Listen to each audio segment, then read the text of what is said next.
Old Testament, the most shocking thing is that idols are being hidden in plain sight inside the temple.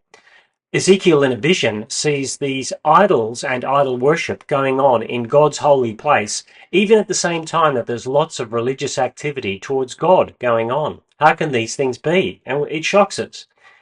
But in his book Lead, Paul Tripp says that one of the easiest places to hide an idol is in your ministry.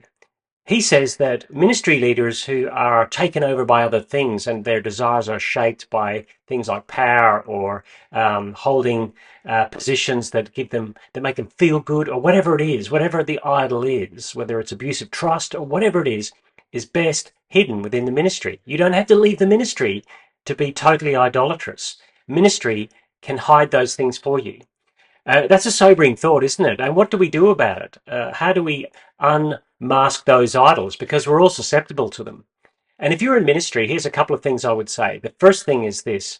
As you go into ministry, and maybe you need to back engineer this, you need to do a good self-assessment of what your idols might be. What are the things that push you towards idolatry? Now, granted, there will be people who don't care, who don't have enough insight into themselves or enough fear of God's holiness to ask those questions of themselves. But it's a good question to ask, especially at the start of ministry. The other thing is to have people around you who can say no. What I've done in ministry is not surround myself with what I call yes men, but no men. You have to have people who can wear the black hat in the meeting, so to speak, and say, I don't agree with what you're doing. I'm on board with our big vision, but what you're suggesting is wrong. And if you can't have a black hat or a no man in your orbit or sphere in ministry, idolatry could be just around the corner. Well, idolatry is always around the corner, but if you bring it into the ministry itself, you're in trouble. You all need a no man or a no woman or whoever it is in your life. The other thing too is that we need good structures in ministry, and they need to work. It's no point having a denomination that's got all these safety guards if they're not used, or no one has the willpower to pull the lever when it's needed.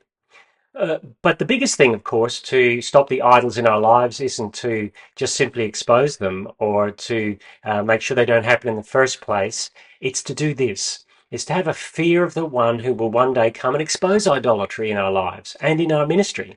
In the book of 1 Peter, the apostle, writing to the church leaders, calls them under-shepherds. He says he's a fellow shepherd, a fellow elder with these other elders or shepherds in the church. But he says they're under-shepherds. There's a God above. There's a chief shepherd who is going to one day appear. That's what Peter says. And then he nails one of the big idols in our lives in ministry. Glory, the sense that we want adulation, or the sense that we want achievement, personal achievement. But at what cost?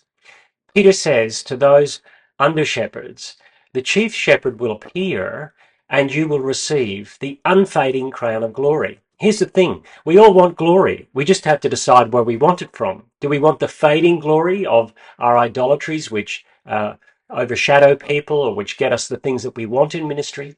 Or are we prepared for that last day when Jesus says, here is the unfading crown of glory?